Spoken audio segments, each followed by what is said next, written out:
But what's it telling you after you hit? It's recording now. Okay, you should have a place up there where it says if you hit with that red button, it's going. In 2018, excuse me, Senate Bill 112 was passed with the delayed effective date of July 1 for 2019, which really, so to speak, abolished the telehealth board and certification process and placed telehealth officially within the Cabinet for Health and Family Services. In that move, the purpose of the telehealth program shifted from one of certification to one more of consulting, encouraging joint participation between all sectors, public, private, government, state, county, local, etc., in promoting the use of telehealth and promoting it consistently. Then the next slide. As that has happened then, July 1, based upon Senate Bill 112, telehealth was then put within the cabinet officially. At that time, Secretary of the Cabinet placed telehealth in the Office of Health Data and Analytics as a program that would be useful across the cabinet and then external to the cabinet, many of the programs that are in this particular department or office. We know that about that same time, Medicaid parity was established via an emergency reg. A lot of feedback was given to that reg, and an ordinary version was effective in December 6th, which really gave broad coverage and parity for reimbursement to Medicaid services. We have been able to begin to add staff to the telehealth program. Obviously, the COVID pandemic has taken us To get on. a period of about 6 months of work. I think Donna and I said we did like 6 months of work in like 6 days, it seemed, with the onset of the pandemic and its effect to the ability to see or not see in person your provider.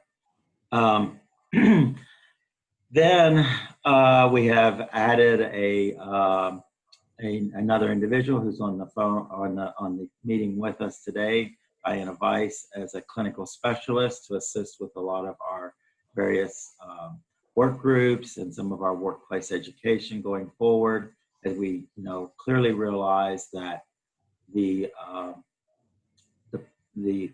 vision for telehealth has a responsibility to work with those institutions who train providers to ensure that telehealth becomes part of their normal practice.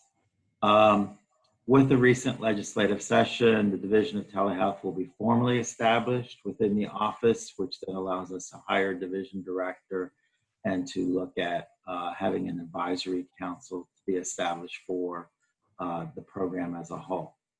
So why was telehealth put in this particular department? It has to do with some of the interactings of the various programs there. If you look at telehealth and you think about practicing telehealth, obviously privacy and HIPAA compliance is important. We know that we've seen a reprieve of that from CMS recently. And from Medicare, Medicaid, and even the commercial insurers relative to the imposition of penalties related to HIPAA and the use of more tools that are maybe more common. But as things begin to look at how telehealth will be used going forward, longer term, we know that privacy is important. So having the privacy officer accessible easily to the telehealth program was important. Another area that was important to us was the use of the clinical care document out of KHI, and that's the Division of Health Information.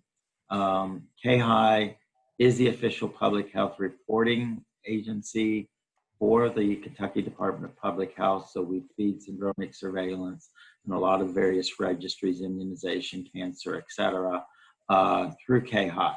And the purpose of that is to have one port where providers can connect and then feed all the various sources necessary.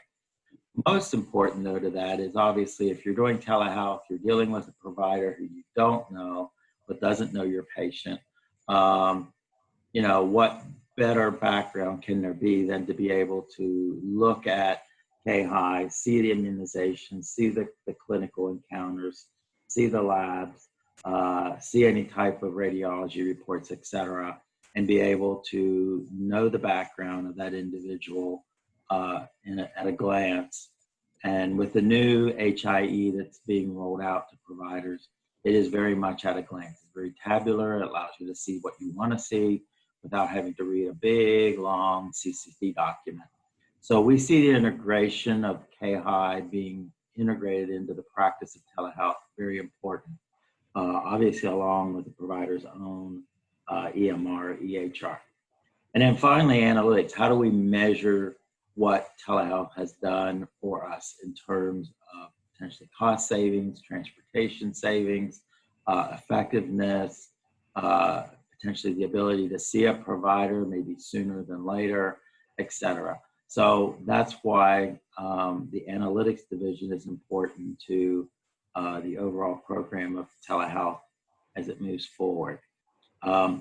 So at that time, the program was placed July 1, 19 into the department. As I said, somewhere around July 18th of this year, it will become an official division and have a division director. Next slide.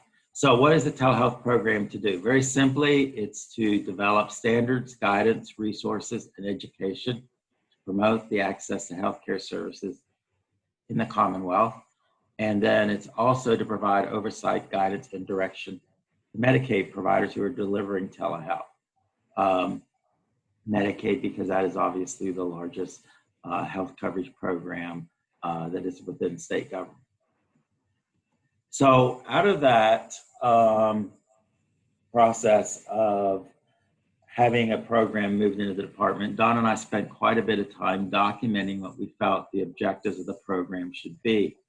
And I think we came up with about a dozen objectives relative to the program. And then we said to each other, how do we get all this done? You're part-time and I've got another job. So although it has become, I think, more than full-time jobs for both of us since COVID, we started looking at an overall interim steering committee and with representatives that you see on this slide from various organizations to help oversee the implementation of telehealth throughout the Commonwealth and to assist with various assessments, to get updates from the work groups like this one, and to eventually evolve into an advisory council. Some of the, I guess you would say, the nuances of state government such that until there's a division, there cannot be an advisory council. We can have a steering committee, though, with a program. So that's why you see the name change, so to speak.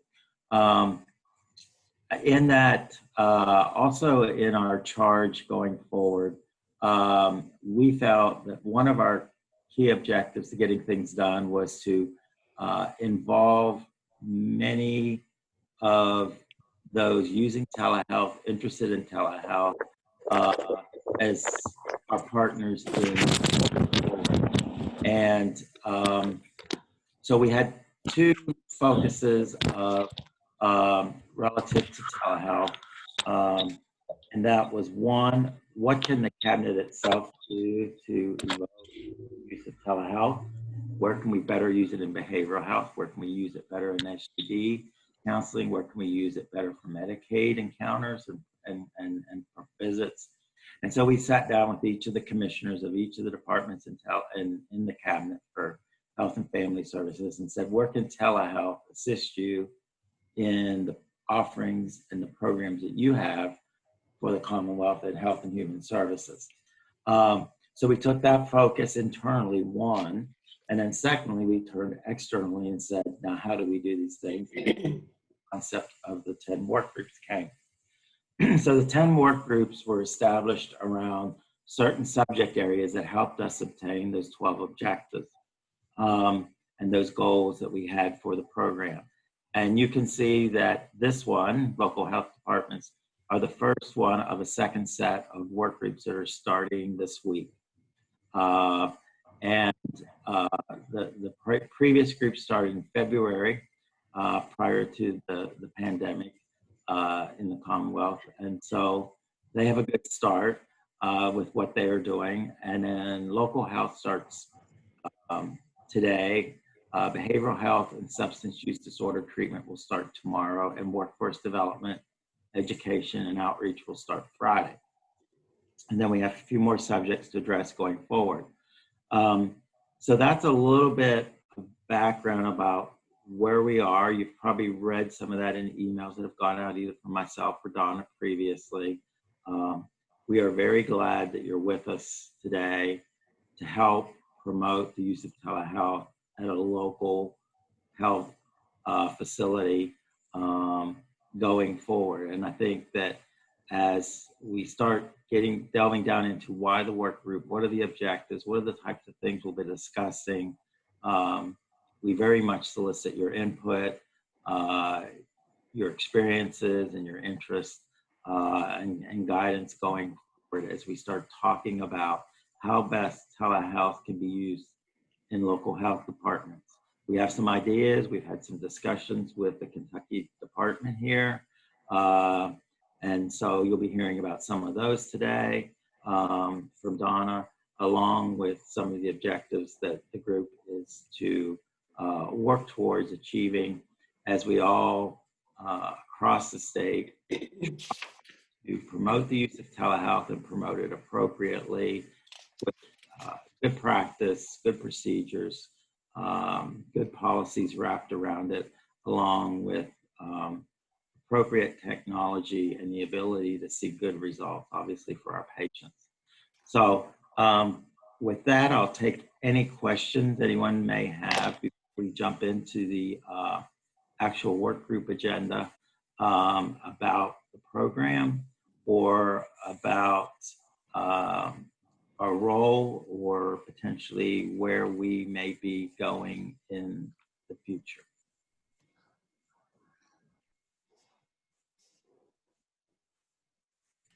Does Okay. anybody have any questions?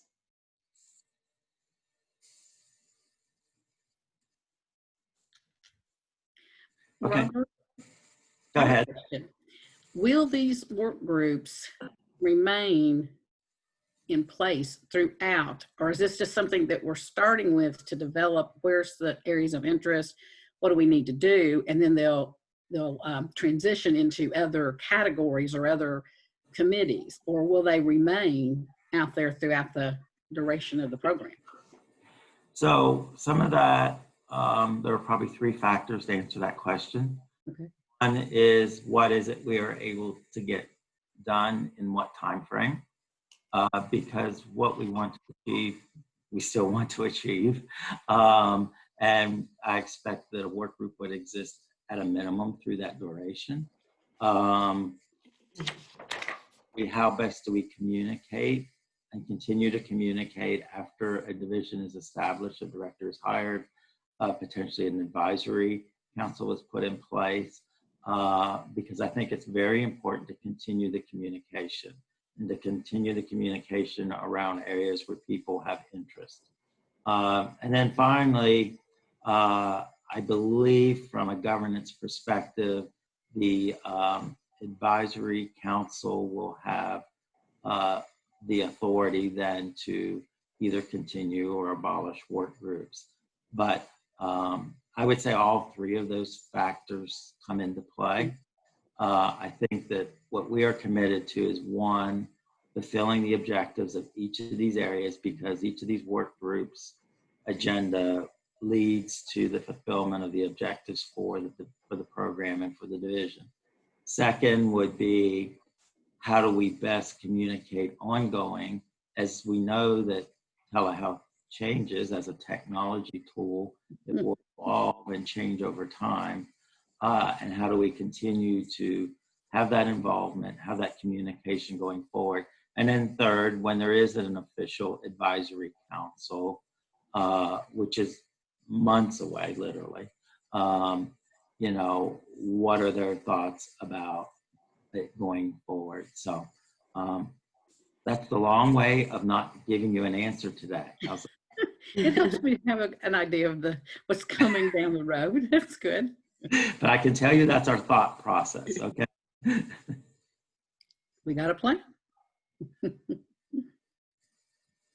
Okay.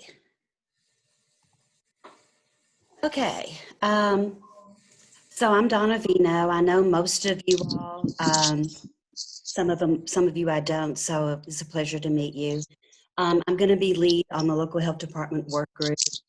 Diana Weiss, who is our new telehealth clinical specialist. She's going to be helping with the training piece of it. That's if we get a at the health departments. And we're going to be focusing local health department work group around disaster preparedness and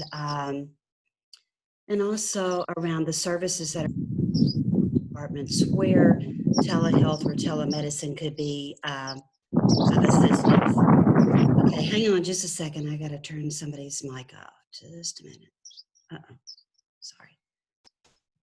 Give me just a second.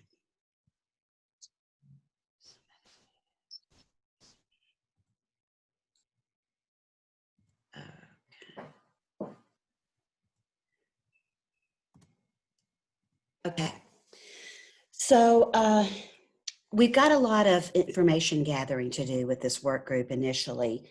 Some of the tasks that we will undertake are to conduct a needs assessment and a survey, determine connectivity requirements. You can't really do anything with telehealth unless you have the proper broadband.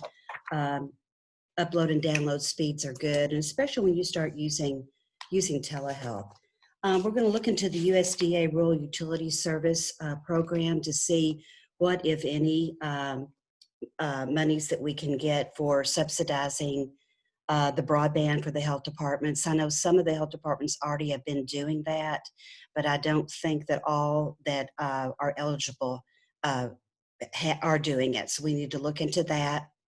We'll look into lessons learned from the COVID pandemic. I know it's not over yet, but there's a lot of things that we need to be prepared for if we get a resurgence in a couple of months. And it looks like cases are going up in various states right now. And then last, we're going to look at a disaster preparedness pilot project, and that is pending FCC funding. Right now, we do not have an answer from the Department of Public Health for moving forward, but the FCC has awarded about $128 million of their $200 million. And as they award, when that money or when the deadline hits, you will no longer be able to be funded. So I imagine they have a lot of applications still to go through. I don't know if we'll send ours forward at this point. I hope we do. And I don't know once they get it whether we would be funded or not. But I will say that I think we're in a little bit of an unusual situation, one that I think that they might find really interesting, and that is that we in the cabinet have applied on behalf of all the local health departments and the Kentucky Department for Public Health. So I have yet to see anybody awarded that actually is awarded from a statewide local health department connectivity with FirstNet for emergency disasters, and then also putting the proper telehealth equipment in for specialty care and for also, if not used for those two areas, for other services in the health departments like WIC and HANDS and harm reduction services and services in the jail. I mean, there's a lot that telehealth can really be used for in the services, I'm sorry, in the health department. And we'll talk about the types of services you all provide as well, because I know it's not consistent. Not not all health departments provide the same services. And I know too that not all health departments have home health agencies. So those are our really high level tasks right now. So the local health needs assessment, looking at broadband infrastructure, what I'll do is I'll put together a spreadsheet, and then I'll get with each one of you and ask you, out of all the health departments, how many health departments would you like to undertake and get this type of information from them. So broadband infrastructure, we want to know who their internet provider is, what their upload and download speeds are, and their monthly costs that they pay per month for the service. What type of installed technologies do they currently have? And how do they use those technologies? What type of services are performed by each of the health departments? As I said earlier, they're not all consistent across the state. What is the network infrastructure? I think very few health departments use COT, that's the Commonwealth Office of Technology here at the state anymore. I think they have their own networks. So given that, do they have someone on site that maintains that? That's a network engineer or a network coordinator, or do they contract that out, and whom do they contract it out with? Do they provide school nursing services? And if they do, what schools are they in? I believe that each health department has a list or has a disaster preparedness coordinator. So we'll need to get the name and the contact information for that individual, because we see meeting with that group as maybe like a subcommittee or subgroup of this one, because we'll want to look at how we incorporate telehealth into the state's disaster preparedness plan. We'll also want to confirm, I've gotten a list of numbers of patients seen by local health departments in 2019. So we'll just want to confirm those numbers as well to see how many people that the health departments are actually seeing, how many patients. So our connectivity broadband requirements will be, again, the current internet service provider, the speed, the monthly cost, and then potential grants. There are several grants. There's one that I believe it's an FCC, and it is in October. And if we could get all this information together, we might be able to respond to that one with a proposal. And that would cover the connectivity charges to the middleware, to the backbone to get to the internet. So, we'll have to see how much we can get collected and what exactly that grant covers, and see if that's something that we can go forward with. But that one I think is not due until October. The USDA Rural Utility Service. There are some health departments that are taking advantage of this. The lady that was helping coordinate it at the cabinet is now taking another job outside the cabinet. So I don't really know the status of this. I'm going to have to try to figure out. I guess we'll just have to, ask each health department, are they doing this? But for instance, if you paid $300 a month for your broadband services, this is just an example, you would get 65% of that subsidized. So there's a lot of forms, there's a lot of administrative work to putting all this information together and getting it approved through USDA. So there are companies that you can contract with, and they'll do all the work for you. You do have to give them information on your current internet service provider and what kind of circuits and stuff that you have. But they'll do all the work for you and submit it to the USDA, but they take 15% off the top. So they would take the 15% and you would get 50%. So you're still getting, it's your monthly cost subsidized by 50%. And in some cases that can be a lot, especially for hospitals that have like satellite hospitals in the state. And I know there was one hospital that we looked at several years ago, but I think that on a yearly basis, this program saved them about $200,000. So there's no reason why we can't look at every opportunity to save you all money at the health departments. Now, there is eligibility requirements. Right now it's geographic, it's rural, and so, you know, some of you may not be able to be eligible, but we'll take another look at that and see as we go forward.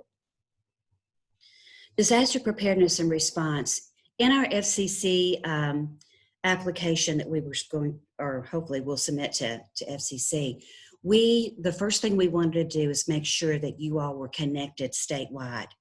As I said before, you can't do telehealth or you can't prepare for emergencies unless you are connected to an emergency network. And the state has FirstNet that we standardize on. So we went right to AT&T, got a quote for connecting every health department up, and that is part of our application to FCC. This network is an emergency network. It's on all the time. You can have a cellular phone attached to it. You can have a laptop, an iPad, or any other type of telehealth device that would allow you to put a chip in it to attach to the FirstNet network. I recently have a iPhone that I got for work, and it's FirstNet ready.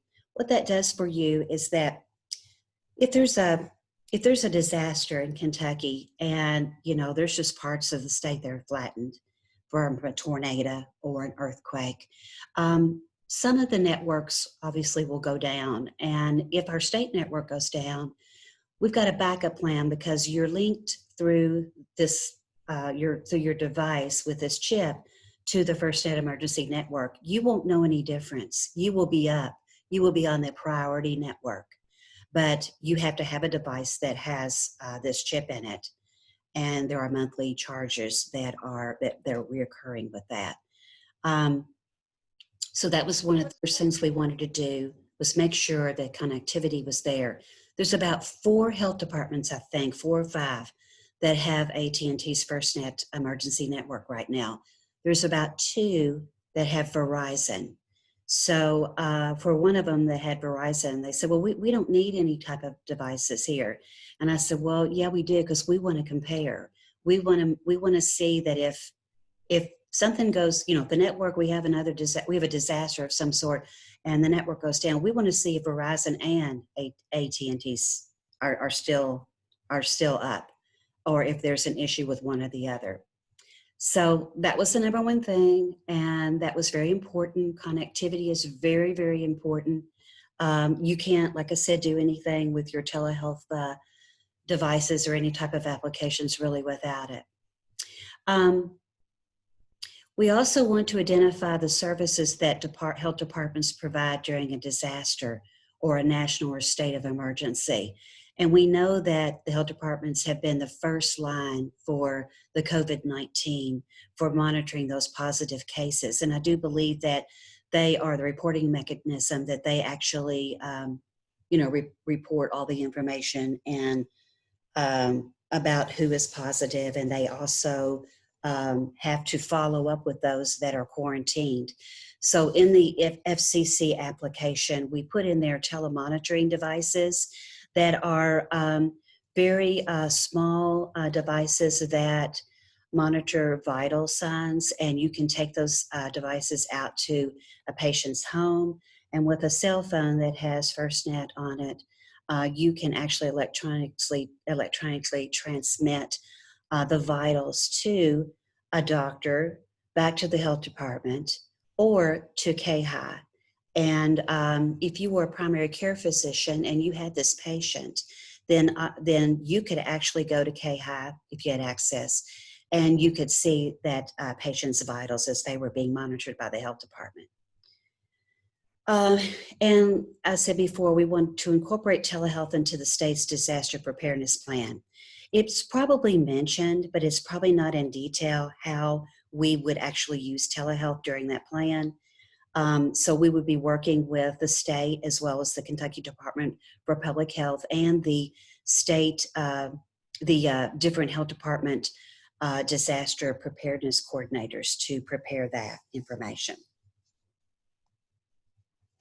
So now I'm going to turn this over to Diana Weiss-Pasch. She is our telehealth clinical specialist. She's a nurse. She has many, many titles. She's also has her master's in informatics. She's worked for telehealth for probably over 25 years.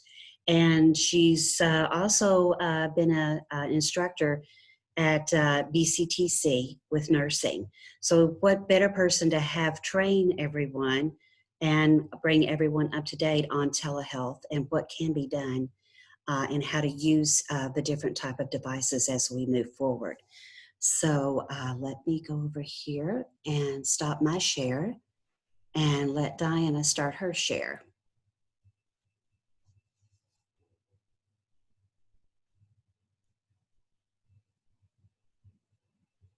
Okay.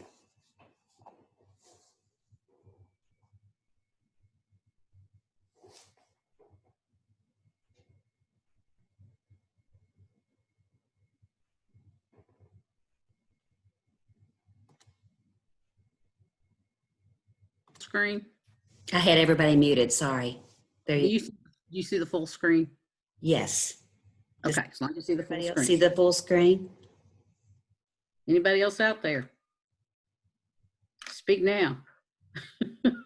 Yes, I can see the full screen. Yes. Awesome. Thanks. Thank you. Thank Nice you. job. Absolutely. All righty. I come from a totally different perspective with telehealth because of the fact of my background. Donna has been involved with telehealth for a long time, but she wears a lot of hats. And if you want government information, she's the queen. I'm just saying, I've already learned this.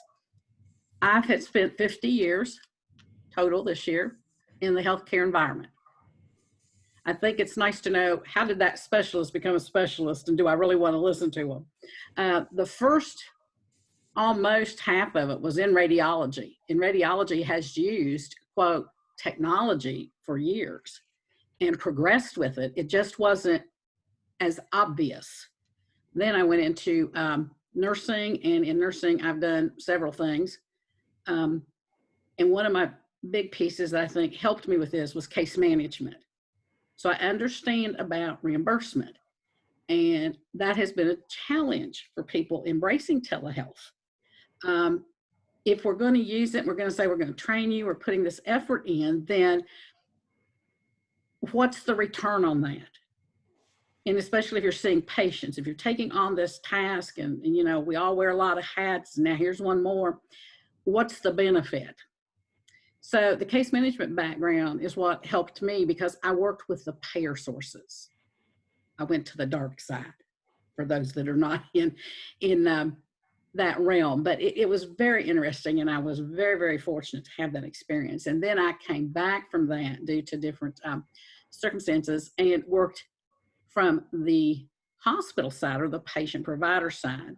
In the last 9 years, I spent at UK doing telehealth.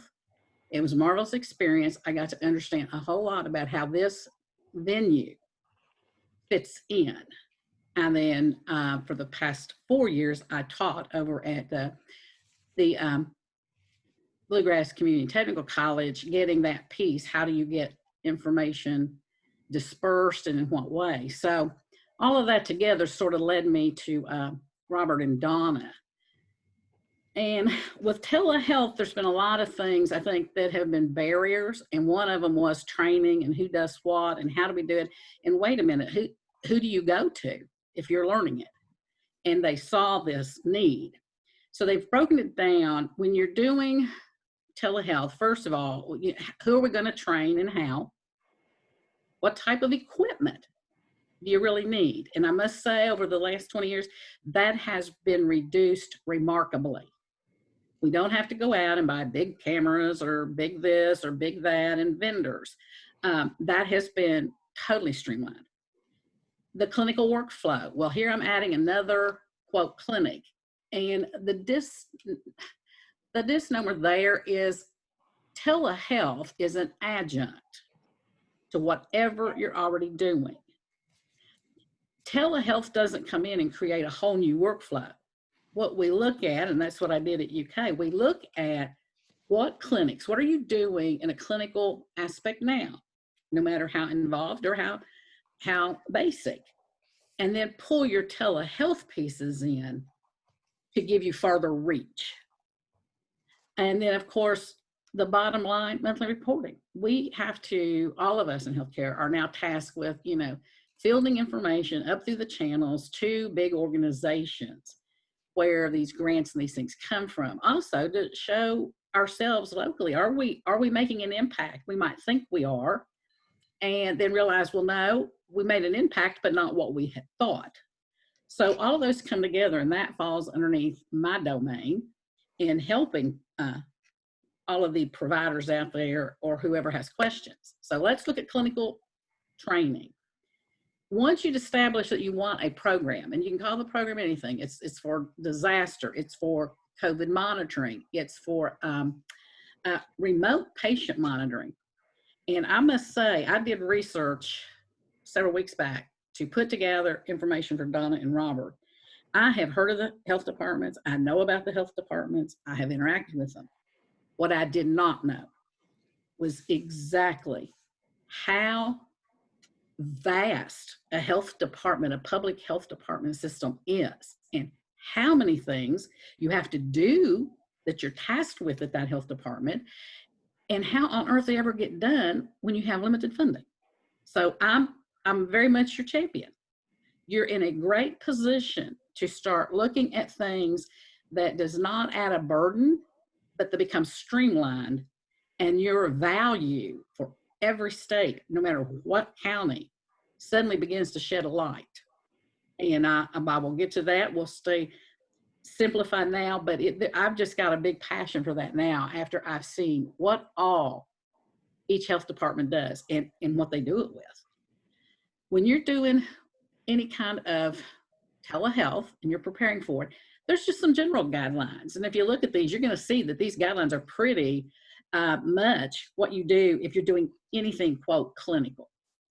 First, you got to look at the patient. What patients are appropriate? Which patients do you want to select that you're going to work with? And for example, we're going to decide we're going to work with all the COVID patients, and we're going to set up the procedures of if they are positive, we immediately do step 1, then step 2, step 3. If they're negative, we're going to do these particular steps. And each department outlines that step for whatever initiative or patient population they're going to use. Then everybody knows, thanks to all the government constraints, you always have to have an informed consent. Now, do you have an informed consent when they come in face-to-face? We do.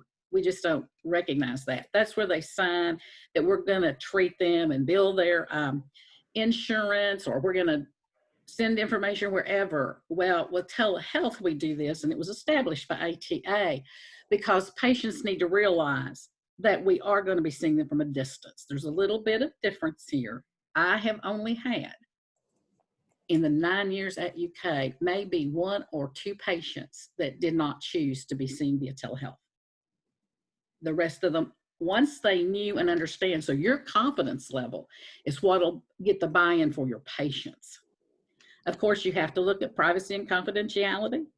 You've got to do an assessment. Where are we going to do this, this encounter from? Are we going to use the patient's home environment? Are we going to drill this down to caregivers? Are we going to let patients come in? So these are the things that the health departments will look at and evaluate. And then eventually you've got to send out some type of education. Hello, we're doing this, etc. Those are all things that there's templates out there. I have a research database that I'll be able to help with. Then you got to look at your healthcare, your health provider criteria. For telemedicine, you have to have a licensed healthcare provider on the other end. So depending on what program or what you want to look at, you determine who these key pieces and parts are. So now you've got your base, that's anybody, anywhere, how you're going to pull together and start it. Then you got to look at, well, okay, what kind of equipment? And technology criteria is something that this program at the state will help you with now. What are the guidelines to your specific equipment? So once you determine, I'm going to do remote monitoring, or I'm going to do diabetic retinopathies, and what you know what, then you select your equipment. And we work with the vendor and get that for you. Nuances, whenever you're doing the counter lighting, and that's something I pull back in when I actually come to teach, or when I begin to teach you to your specific program. This quote in here is, you know, people think of this as being very difficult, but basically just having good lighting is a fundamental piece. And that is something that can be tweaked and done and looked at, that does not require, it just is somebody knowing what works, what hasn't, and how to help you. And Krupinski is a radiologist that wrote this article. You have to look at wall and backdrops. And that's on your provider side. If your provider is going to directly relate with that patient, whether it be a nurse or an MD or a PA or a social worker, whatever, you don't want it busy. You want patients to be able to see well. Think about windows. So you're just looking at your environment and how it interacts with that equipment. Those are all things that we put together and help you establish processes for. Your workflows. Again, you're going to implement the general guidelines. No matter whether you're doing it telehealth or not, those things stand in place. Look at your technology. What type do you need? How much bandwidth do you need? Then we look at what are the human factors in doing any clinic, being able to have good eye contact. I think the biggest fear I have heard when I did these, and I will say when I was at UK, I was there a full 9 years. We started with 11 clinics out of a month. When I left 9 years later, we were doing over 30 a month, and from 11 services to 17 services. So as you do this, it does grow and it becomes very efficient. Nonverbal, that was the thing, but I can't touch them. I can't feel, well, you don't necessarily need to. I don't know about you. I haven't just had an appointment the other day, and the doctor just looked at me. The most touch we had, which we didn't, was a fist bump because of COVID. So that part is now not as a big a barrier, but you do have to get good at looking at nonverbals, and you want good lighting, good contact, all of those things. Then your clinic processes. Where do you document? Do you have an EMR? Is there something we need to pull in? What types of labs, images will it require? And if it requires any, can you get those funneled in, or will you take the labs, for example, going out and do a COVID testing, and then record it and then send it all on into KHI, because KHI is a marvelous repository that cuts down on any of the minutia of work, such as faxing and calling and all those things. Vital signs, that's pretty generic. Do you take them before? Who gets them and where? And then your reporting requirements. You know, what do you want to capture? Start small, get everything laid down, step by step, that works for each health department. And then you begin to just expand on that. It's not something that has to start real big. When will you report? How often? Every time you capture something, every week, whatever, and then where is it going to be held? Basically, we're in a changing healthcare environment. If anybody told me this back years ago, I can remember, and I'm going to date myself here, when radiology went from wet tanking films to an automatic processor. And we just thought, well, how on earth will that work? And now it's just very common. We couldn't survive without the automatic one. Same thing with all of the technology with healthcare. And who's going to help make that change effective is what it comes down to. You've got different patient populations now. We are tasked with so many things to do, that how do we implement this? And that's one of my goals, is to help each provider, no matter how big or small, how can we help you take this and move it in so that you have a greater reach? And I think this shows you, I mean, I just would have never thought I'd have seen this type of change, but I'm really, really blessed that I have, because it's what I'm going to want as a patient. And I'm sure it's what some of you all will want down the road. With health departments, I would want to partner with you in such a way that I know all the health departments don't do exactly the same thing. But what we can do as a group, how many do, this specific or have this specific setup? How many have a different setup, and what is it? And then streamline all this and helping you guys make it effective. I know a lot of you, and Donna, if I'm sticking my neck out here, just kind of give me a sign. But one of the things that came to mind when I was researching this, you guys are local in every county. There's a brick and mortar, there's something there. And that's important for each county, especially if there's something like the COVID came up or any other quote disaster. It doesn't necessarily have to be a big tornado or something like that. Another disaster is, what if there's another virus that comes back out? What if another one gets loosed? What if it's something to do that's, with radiation or nuclear, whatever? You're in a good area to start pulling that in and being effective with how to diffuse it. Also, remote patient monitoring. I have had this discussion many times, just going in a circle. And it always came back to, well, we'd have to have a call center, and well, we would have to have this. And now and of course, it all fills down to dollars. And it's limited. But I thought, what better position are health departments in than taking on that task? Now, by doing these, it's not, oh, great, more work, no money. There's a lot of ways to generate. You would have the capability to generate a return on your investment for doing these things. But to do that, there has to be something established, and it's a process. And you want to be able to do it and do it well, so that then you can get that return. And it might be different from one health department to another, what it is you can get return on investment. I do know when I first started, it was very hard to get places to host a patient until laws were put in place that, let's use Moorhead for an example. They have a university, and they have patients up there that needed to see specialists. So over time, and with a lot of, persuasion, every patient that walked in the door, they collected $25 for on telehealth. And it doesn't sound like a lot. I'm thinking $25.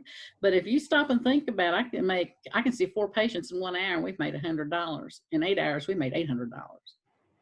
That would not have been made without telehealth. Sometimes it's looking at those small, soft savings that you get or can generate with earnings that now give you the empowerment to bring on and look at more things. So I'm here, and I hope I'll at least have half or more, all of you, hopefully, that will embrace this in some way. I think you're positioned well to do remote patient monitoring. I would say, why pay for a call center? Why set all this up? I'm going to go to my health department, work with those people, and every time I discharge my patient to that county, I'm going to work with you, and you're going to know what you want to monitor. You've already established with your patients out there, they know you, you're local, you've got their trust, and now you're figuring out, what does the doctor want? You go out, or you do it via telemedicine. There's the equipment. I'm going to monitor for this to come in, collect, and then send back. And there's another source of where what you're doing would generate some type of a revenue. So I think being prepared, I think looking at how we can do it at this point and then moving forward, puts you guys in a really good position without adding increased stress. It's just being more efficient and quality. So I look forward to working with all of you. Questions? Everybody went to sleep. Coffee time.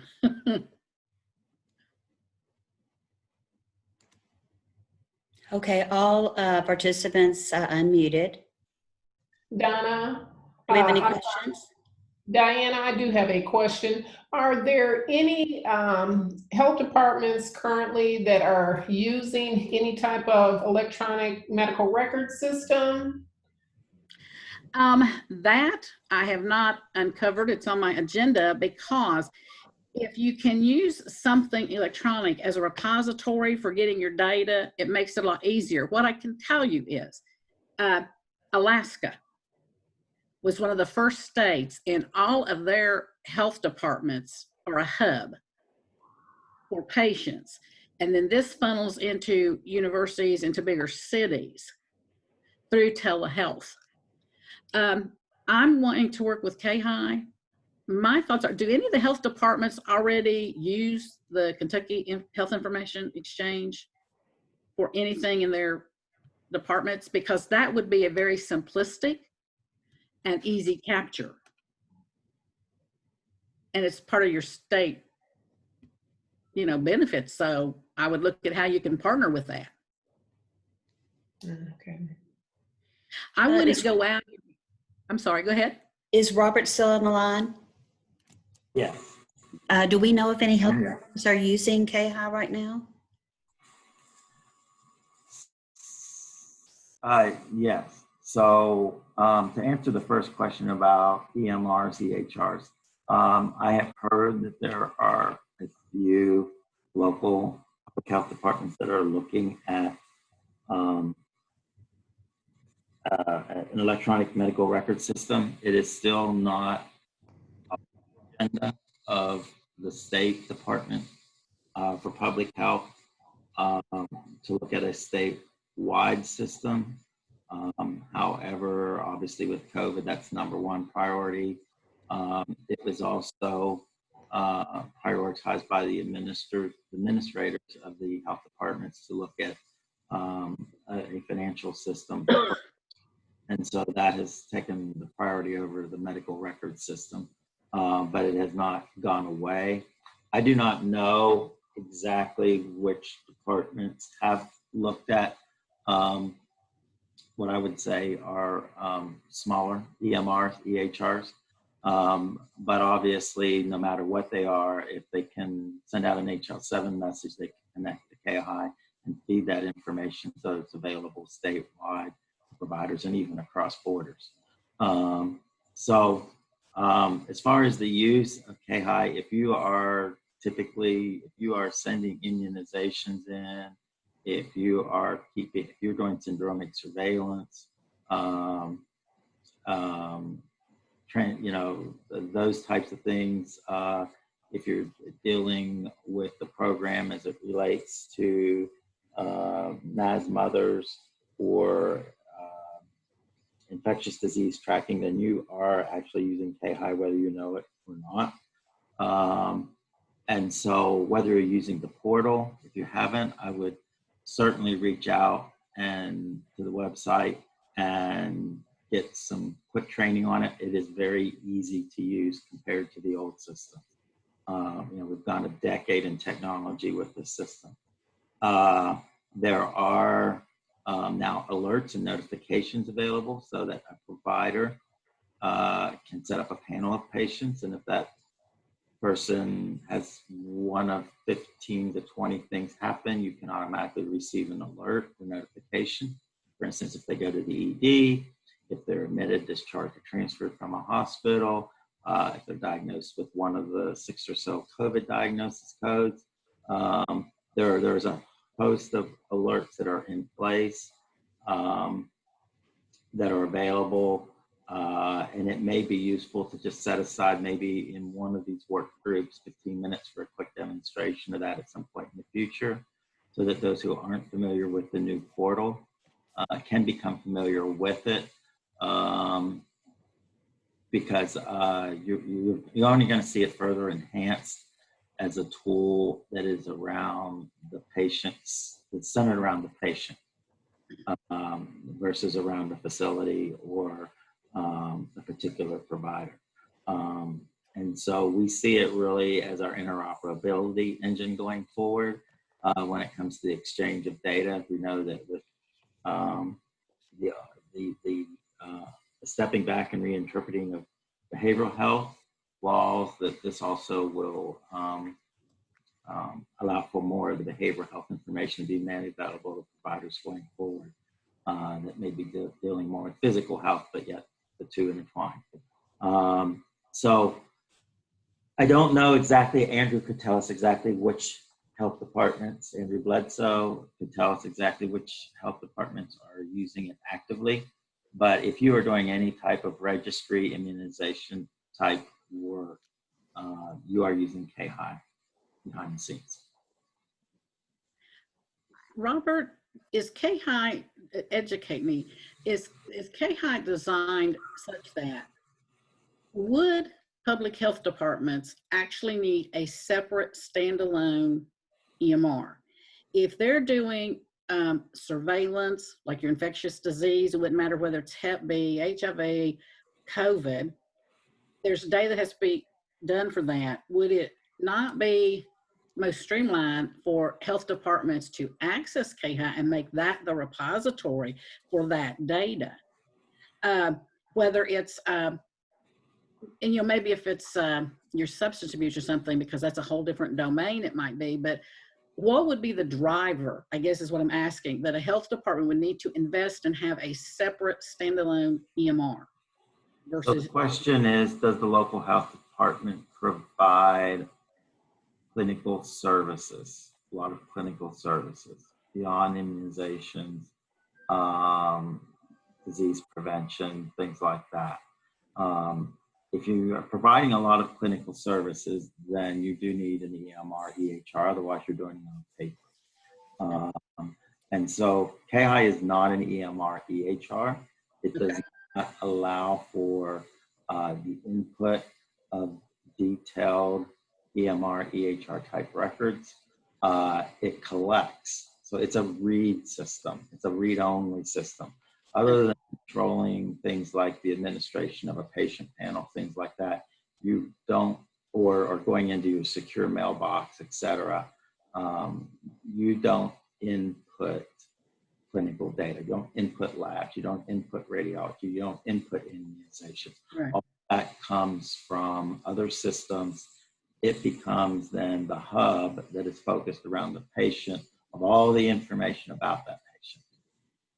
So they would need a system to collect for this data to fall into their COVID testing, or if they're So if they're doing labs, those, depending on how the labs are being done, those are either going into, depending on how the labs are being conducted locally, they are coming into through a lab, I think through the lab reporting system. Again, I'm not the expert. We need really Andrew on these to answer these questions. But as far as encounter visits, right, clinical encounters, those are, unless you have an EMR, EHR, those are not going to be captured because they're going to come in through those HL7 messages. Okay, that clarifies for me. And if they're starting, they want to, and I've always been a believer with telehealth, start very simplistic and then see where you're going with it, because then it becomes easier. If they're doing COVID surveillance or things like this, it sounds like they're going in, like say, what they're doing is just like with immunizations, they're getting the information and then it's fed up into KHI anyway. So in the beginning, that would be one thing to set up. As they move forward, depending on what they do, then they could look at getting whatever EMR that they wanted as a whole, but it's not something they would have to have immediately to do the telehealth, it sounds like. No, and again, KHI is primary purpose, its number one purpose since it's the initiative, since the beginning of it, was to provide better information for the provider at a point in time, to provide better care for the patient. So it's essentially a patient-centered reference on that patient's care, no matter where it came from, or what type of healthcare it was.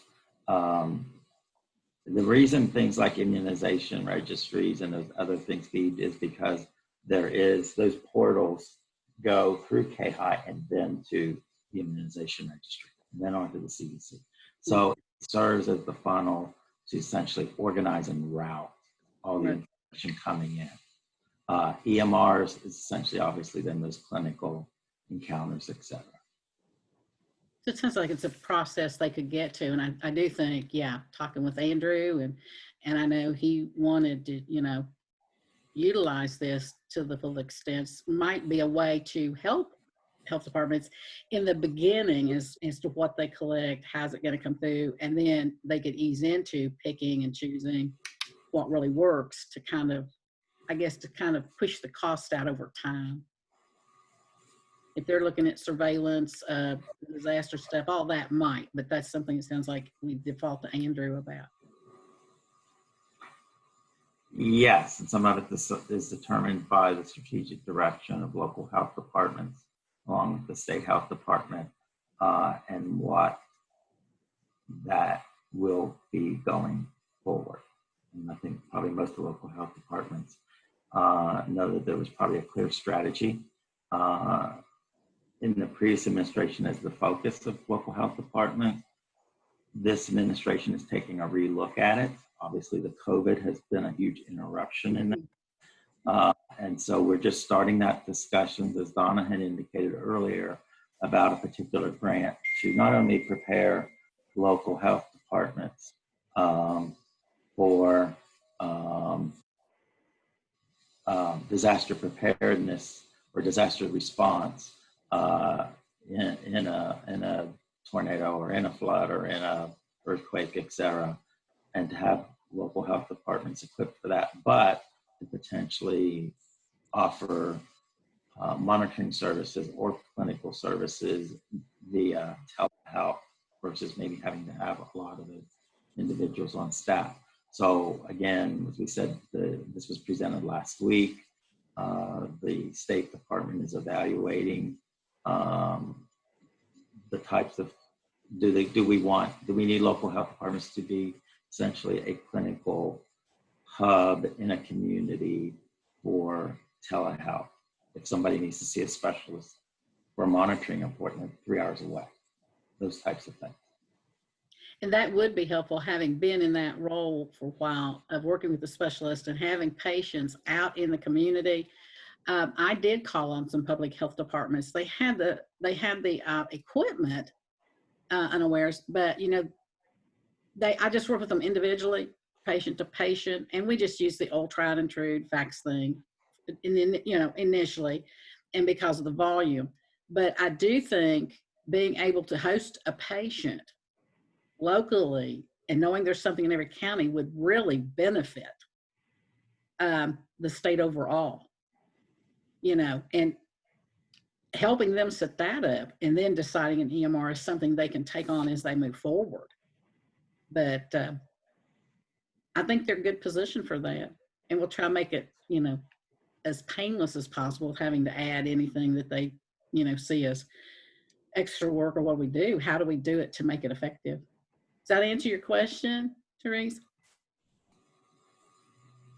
Yes, it does. But then I have a question regarding if we go through and start looking at also using electronic medical record systems, would we still be required to go through and continue entering information through KHI, for example, for immunizations, or would we be able to go through and for all of our data input go through electronic medical record system, or will we have to still maintain two different systems?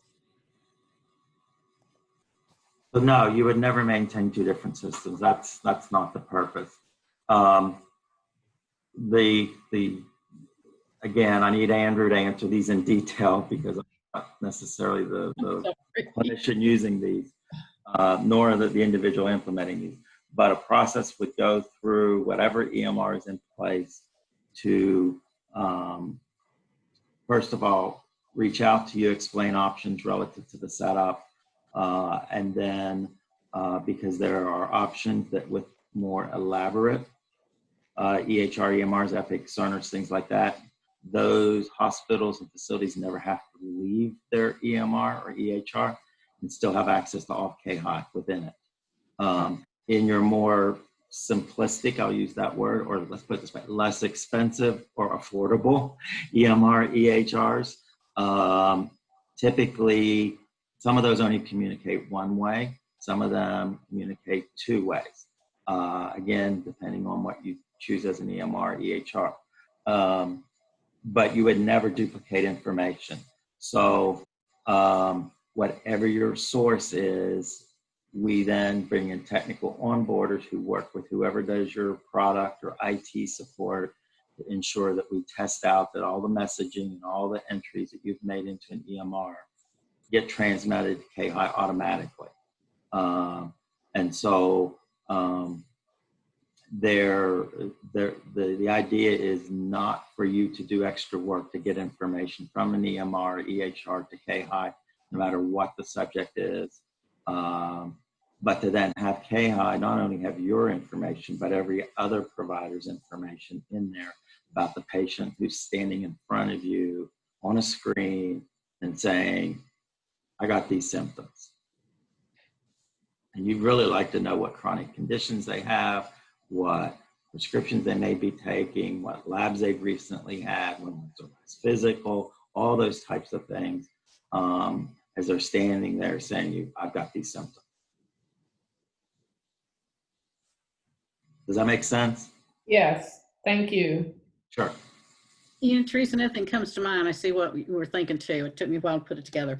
If you are going to be seeing patients, quote, to be seen with the physicians at a distance, you're hosting the patient. So the primary EMR usage comes on the provider side, wherever they are. They are the ones that are going to be billing. So they have to have the ability to electronic do their notes, record their visit, do their fees. On the health department side, when I hosted patients there, basically their paperwork part of it was, verifying and maybe sending me copies of their insurance cards that are up to date. If they had labs done, if it was there at the health department, sending me that information. So the health department side ended up sending, and then they were just faxing it to me, and then we got it scanned into the record. On your end with the patient, entering data will be specific to what each health department chooses to do. What do you need, what you want? But as far as seeing a patient, having to worry about that line of documentation, that falls to the provider. If a host wants it to be housed there, that's fine. They are tasked to sending that to the host facility. And that's determined by what do they do there, how often do they come, do they have a primary care? So there's a lot of pieces and parts. But just hosting it isn't going to be something that you would have to worry in the health departments about. How does that get documented? That falls to the provider. Does that help too, kind of? Yes, thank you. Yeah, yeah. Good questions. Anybody else?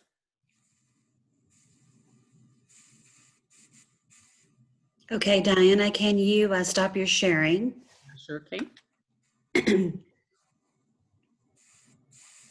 Okay, now we're Hollywood Squares. Now don't ask questions, please. Okay, so I thought it was a real good first meeting. I hope that we met your all's expectations as well.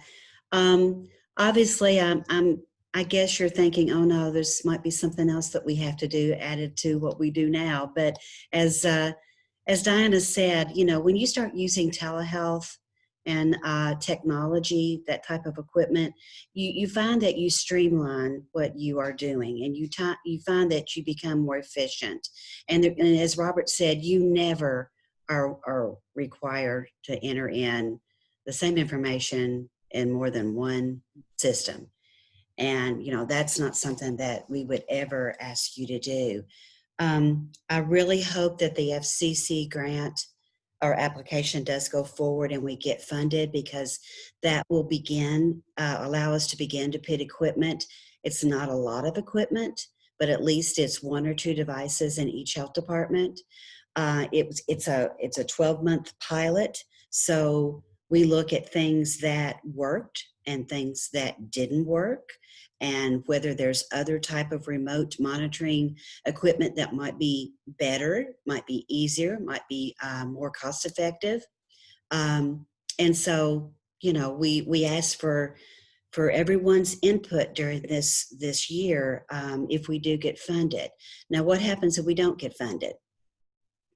We will search out other grants, and we will continue to get information that we need for health from the health departments, and we will continue to update you on the status of what we're doing, because we cannot go forward, we cannot advance telehealth in the state without each and every one of you. You are the boots on the ground, you see the patients, you're in the communities, you're the first responders to any disaster, any virus, any type of emergency that happens at the national or state level. So I personally think that the health departments have been put on the back burners for years in terms of getting the appropriate equipment and getting them up to date on utilizing the technology that's out there. So we're committed to you all. We are meeting with the state public health department, as Robert said. We don't want to do anything that is going to go outside of their strategic plan. So they are meeting internally, executive staff, to discuss what direction that they take health departments. And so we're going to have to make sure that we, you know, keep in contact with them and they with us, so we know that we're all going down the same avenue and working toward a combined goal. So are there any questions moving forward with this work group right now in terms of just gathering the equipment? Gathering the information. What I'll do is put together a spreadsheet, and I'll work with each of you to try to determine which health departments you want to work with me on, and then you can just get the information. And then what we'll do is, as we get the spreadsheets in, we'll take one spreadsheet and combine them all, and we'll have all the information at that point. Any questions?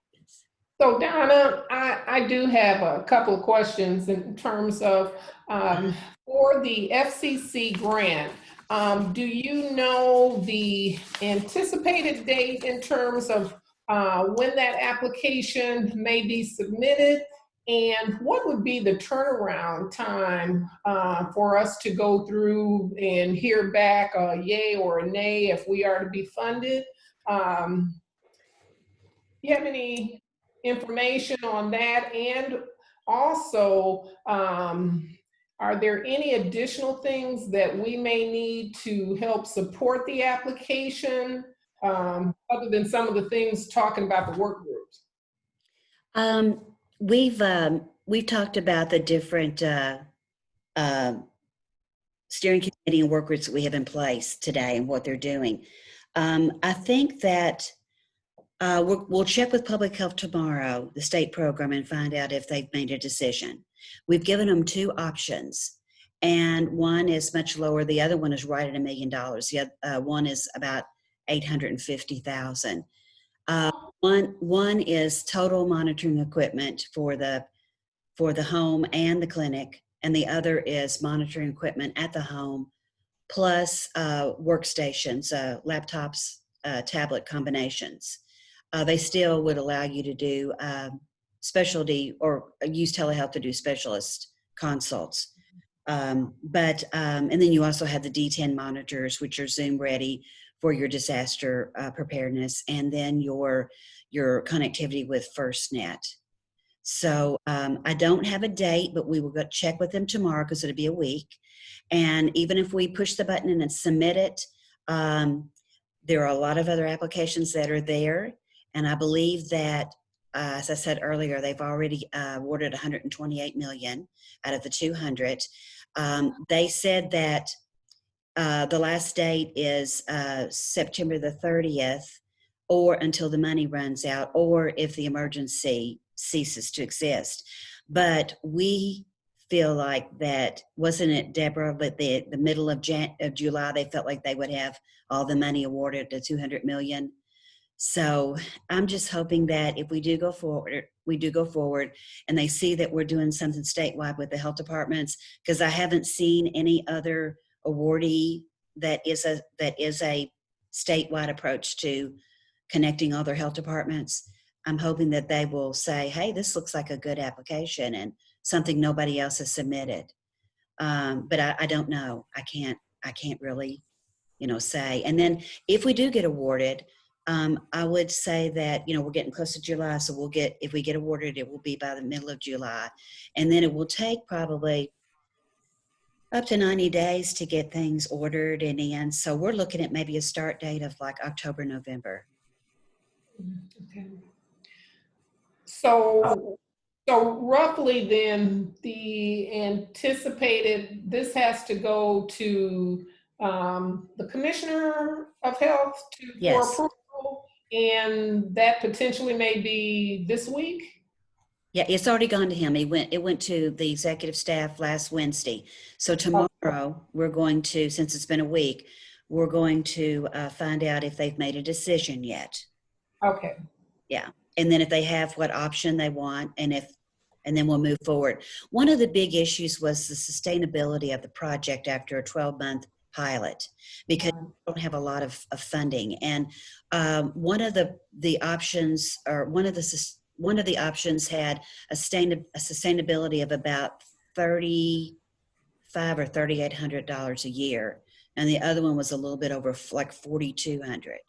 So there are some health departments that don't have that extra money lying around. Right. So they wanted to, really look at that past the 12 months. Yeah, Okay.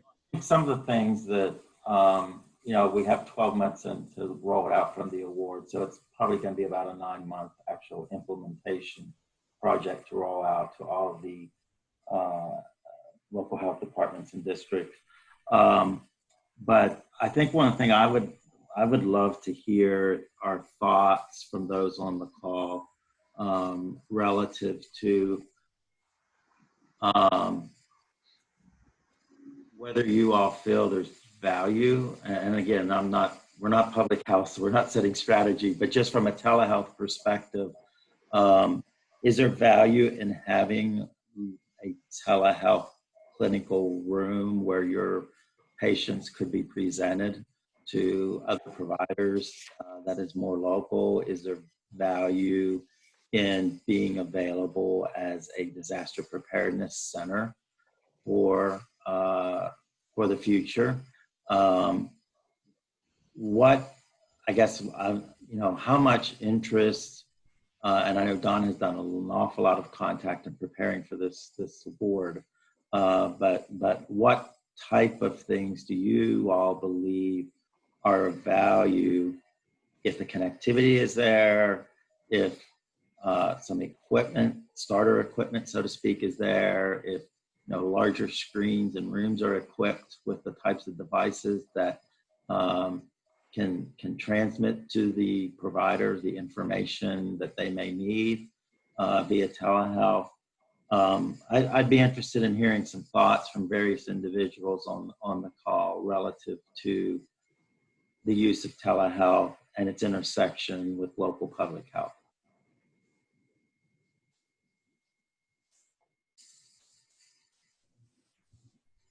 Hi, this is Kara Castleberry. I'm the Diabetes Population Health Specialist at the Barren River District Health Department.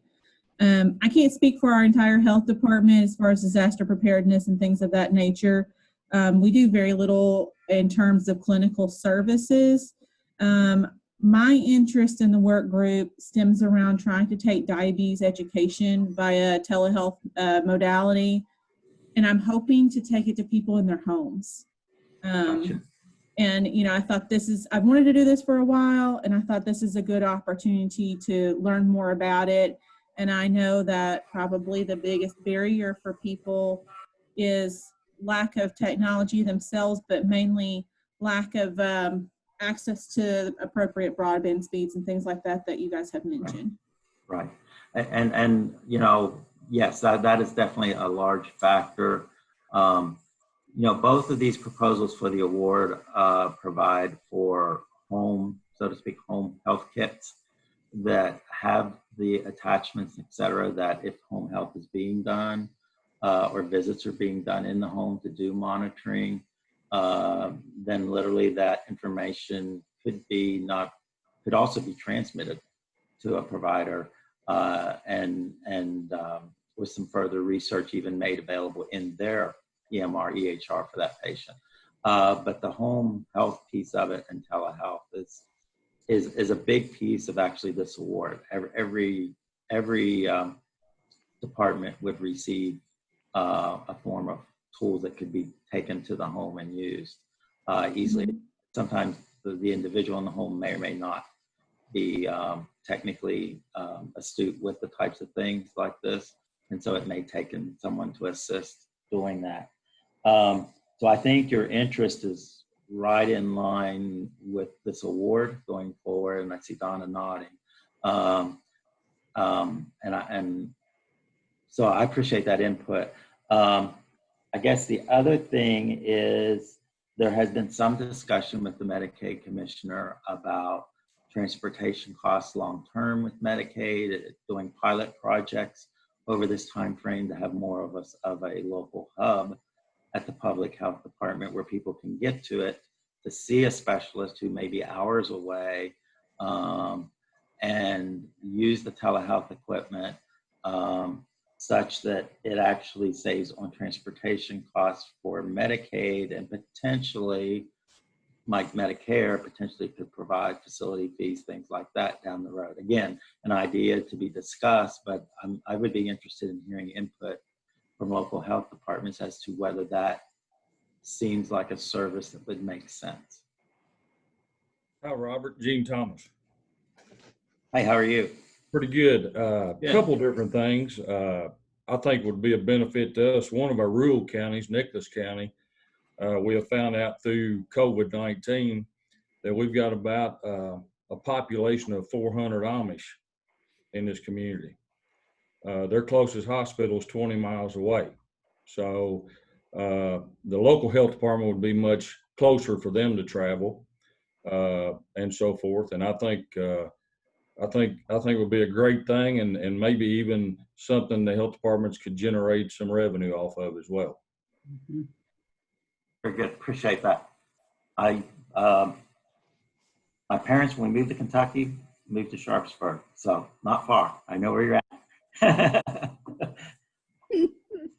I just want to add to Gene. I'm also with WEDCO, and we've also gone through and reviewed the information prior to submitting the devices that we were looking for our health departments, shared the information in terms of the TelePro with our nurse practitioner that works with our clinic. And, we just think that it's an excellent opportunity for us to be a hub for our patients. We service 3 counties, Nicholas, Harrison, and Scott County, and looking at opportunities to go through and decrease transportation costs for our patients and also provide services where they may not be able to actually go through and get to a provider and having that ability to communicate with a provider and connect them to some type of specialty services. So we thought that it's just a win-win all around in terms of the telehealth grant application and the devices that had been submitted for this grant. Therese, I have a question for you and Gene. Do any of your patients in the 3 counties that you monitor, do they all funnel to like Harrison County Memorial, to the hospital there in Harrison County? Cynthia? A lot of the Harrison County and Nicholas County patients do funnel to Harrison. Scott County also has Georgetown Hospital. Some of the some of the services that we have gone through and that we have also found is that we have patients who are also going through, for various reasons, also traveling to University of Kentucky to go through and receive services as well. Let me just put this idea out there. I'm assuming it's still going because I haven't been there for the last 4 years. But before I left, one of the nephrologists had implemented a clinic, and he worked with Harrison County Memorial, the hospital there. They had a room set up. And most of the nephrology patients, by the time they get to that, they're pretty compromised. They may be on dialysis, headed to it, whatever.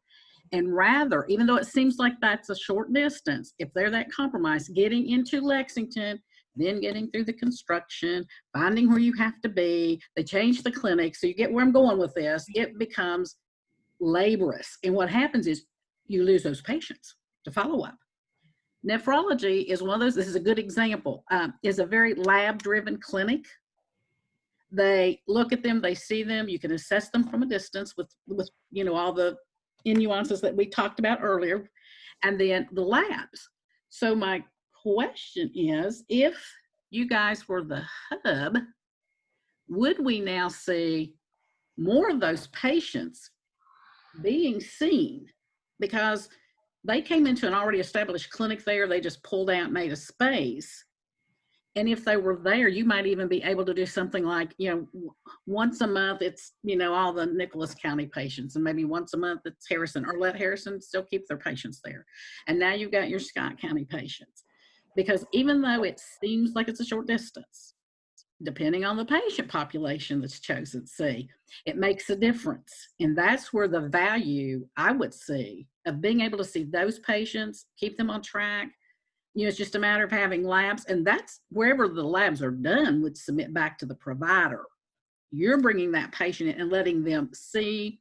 If the physician gives orders, then where do those orders go? What primary care do they go to? And that could even be built in when we built your protocols and processes.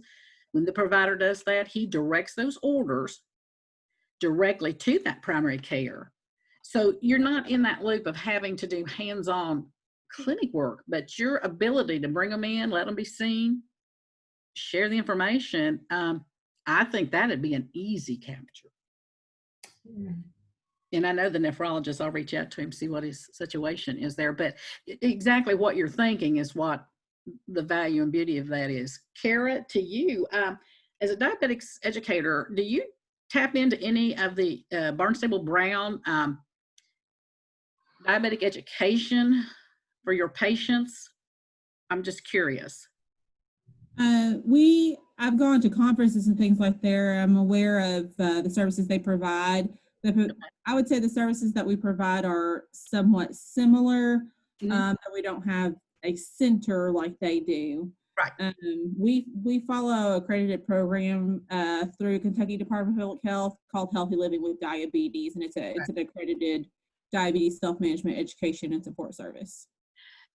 Well, I want to support what you were thinking, and I'm going to draw on another classic example. And I think using the home is probably very prudent, because diabetes is so difficult and so hard and so ongoing that we lose pieces and parts. First of all, by having this, you can bring the patients that you felt you're working with that are very brittle in, and then establish that relationship, if you don't have an endocrinologist in your county, with whoever they see, whether it be Louisville or UK or wherever. And you can host by saying, we're going to do a group thing, and then you pull in so that you have that physician resource. One of the things that happened to us, and I'll try not to bore you, but there was a little couple down in Hazard, and whoever was treating those patients identified that this little diabetic lady, they just didn't know what else to do. And they were too fragile to drive all the way to Lexington. So they reached out, I worked with them, and one of the endocrinologists there said, yes, I'll see him. And they went into somewhere there in Hazard, and we put them up. It was the saddest and sweetest thing all at once. The little lady had really bad diabetes. The spouse was the caregiver. And, you know, we think they understand, but it takes a while to process it. And he was beside himself. And as an endocrinologist, he probably spent 30 minutes. Now, if that's not quality for a patient, I don't know, with them, and finally identified the spouse was giving her milk. She loved it. He didn't understand the components. And we began to track those blood sugars. And he said, you got to stop. The little man started to cry. He felt he was responsible because he had not gotten the information, so he said, but he just had probably not processed it. And we developed a plan. Their diabetic educator down there, and wherever they were in Hazard, came in, and within a few months, she was maintaining those blood sugars. And nobody had to drive, but it would be you in the local area to identify those patients. You're working with them. You're dealing with them. But why send them some? I guarantee if they had had to make an appointment, come all the way to Lexington and back, there would have been no real change because we'd have went through the same process. Okay, we did. Okay, we sent them the time. Yeah, I talked to them. The other went out. But by taking the time, and we kept working with the educator there locally, and we realized there was a tracking around, and we didn't run, and then nobody knew how much milk she was getting. Well, that's sugar. Right. And so there's lots of little values. And now they got a healthier person in that community, which makes everybody happier. So you're on track with thinking, how could you use it? Yeah, you can use this for a lot of things. I may be a bit biased, but I think we have a great program. We give 8 hours of one-on-one and group instruction, but our normal modality is an in-person class, and we offer those within each of our 8 counties throughout the year. And we had considered doing a telehealth method where we, we're at one physical location and then we kind of projected into another physical location to try to help reach more people at once, which is not a terrible idea, but I thought I want to be able to reach more people in a more convenient method for them, but I don't want to leave out our population that doesn't have the broadband, that doesn't have internet access, that doesn't have technology. Right. Those are the people that need the help the most, and I don't want to leave them out. Well, the nice thing, telehealth is never all or none. You build it to suit you making that reach. So I think you're looking in what you described there is a blend. You're going to maybe need to go see those that do not have it until it comes about, until Donna works her magic and broadband's everywhere and things. But now you can drive down your time that you see those hands-on. There's not much we can do. And then you can kind of cohort the ones that do have the broadband to keep them tracked. And then if you see someone falling out, that they're just not doing well, now you can go do that home in person to see, what am I missing? Because sometimes it requires that. Sometimes you just have to go and it's like one of those aha moments because you're there and see it. But it eliminates and helps, it would help you in that situation to identify highest need, who do I see individually, who can we cohort? And they do learn from each other when you do that. And it does extend your reach. So it's not really changing your program. It's more or less, I think of it as enhancing. It enhances whatever service is going to use it. It enhances it for the patients, for the providers, for whomever. So I don't think you'd have to do a whole lot. I think you got a good start. You would just be looking at picking and choosing. And then how would you want to set it up to monitor those patients? Yes, thank you. I appreciate your thoughts and your good advice. Yeah, you're not going to give up anything. I've never made anybody do that anyway.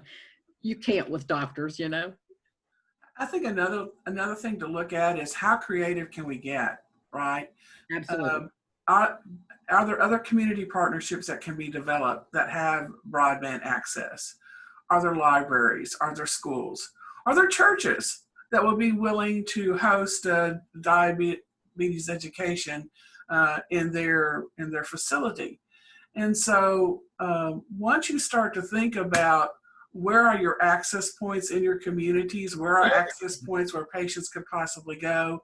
And how can we develop community partnerships to be able to use the technology to spread the education out? Then it becomes more feasible. I would also be interested in thinking about what some of the things that you as a health department do, for instance, in your role of surveillance in TB and infectious disease, things that you already do and have to do. Are there ways that we can streamline that with the use of telehealth?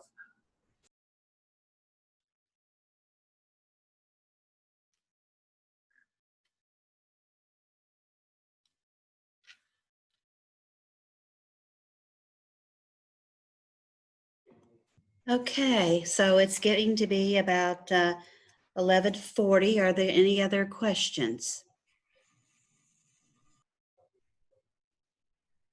Okay, so I think what we'll do, since next week's is July 1, will be July 1, I think we'll have another meeting. We'll come back together maybe, what about Tuesday, July 28th?